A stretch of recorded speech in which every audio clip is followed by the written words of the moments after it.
Bonjour mes amis, je suis contente d'être connectée avec vous aujourd'hui et de continuer dans notre série sur Révéler plus de Jésus. Aujourd'hui, nous allons regarder le rôle du discernement afin de révéler Jésus davantage dans toute situation. Récemment, j'ai été frappée par les mots dans Hébreux 5 de 11 à 14 où l'écrivain parlait de ceux qui sont devenus lents à comprendre. Et il parlait de ceux qui devaient déjà agir comme des enseignants, mais qui agissaient toujours comme des enfants spirituels. Mais la phrase à la fin m'a beaucoup interpellée. Il dit ceci: la nourriture solide est pour les hommes faits, pour ceux dont le jugement ou le discernement est exercé par l'usage, à discerner ce qui est bien et ce qui est mal. Donc, dans le contexte de cet avertissement contre l'apostasie, l'écrivain souligne la nécessité d'un véritable discernement. Pourquoi?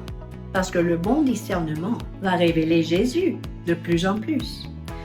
Nous ne pouvons pas nous permettre de rester incrédules, naïfs ou aveuglés sur ce qui se passe dans le monde, mais nous ne pourrons pas non plus être submergés par toutes les mauvaises choses que nous observons. Il nous faut du vrai discernement, principalement la capacité de discerner sa présence et de discerner ses actions en toutes circonstances. Vous voyez, certaines personnes définissent le discernement des esprits nommé dans 1 Corinthiens 12, verset 10, comme la capacité de détecter la présence des démons. C'est seulement partiellement vrai. Le vrai discernement biblique, mes amis, c'est aussi une capacité de détecter ce que fait le Saint-Esprit et de collaborer avec lui, d'être son partenaire dans l'œuvre que lui, il veut achever.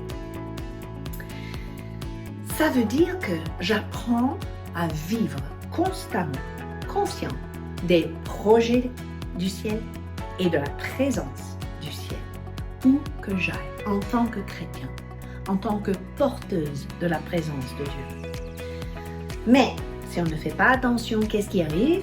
Les stress, les épreuves, les déceptions, les choses désagréables peuvent un peu cacher ou obscurcir ce que Jésus fait.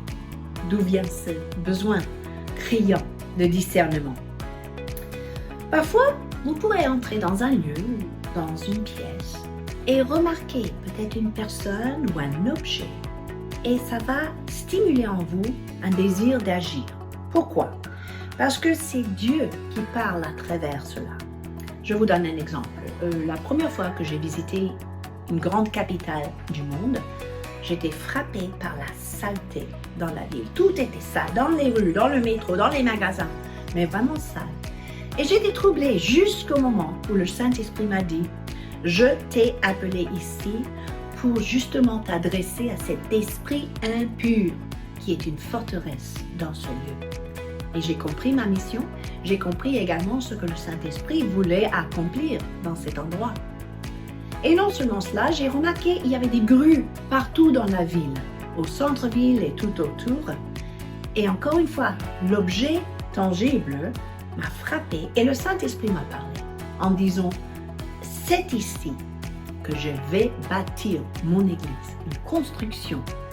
Et cette église sera victorieuse et les portes de l'enfer ne prévaudront pas contre elle. Alors j'avais compris ma mission et prophétiquement et grâce à cette capacité de discerner ce que faisait le Saint-Esprit.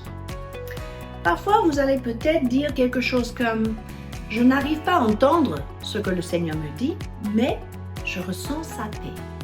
Eh bien, c'est un indice que c'est la paix de Dieu, le prince de paix lui-même, qui est en action, qui est présent, qui veut se révéler. Et si vous discernez cette paix, vous pourrez être son partenaire dans cette œuvre et transmettre et émaner la paix pour accomplir sa volonté. Voici quelques exemples du discernement. C'est tout à fait pratique et c'est absolument nécessaire de cultiver dans notre vie quotidienne. Alors, cette semaine, laissez-moi vous défier N'ayez pas le nez dans le guidon, mais levez la tête, discernez ce que le Saint-Esprit fait tout autour de vous et participez avec lui afin de révéler plus de Jésus. N'hésitez pas à partager avec moi vos expériences dans les commentaires. Et sur ce, je vous dis à la semaine prochaine.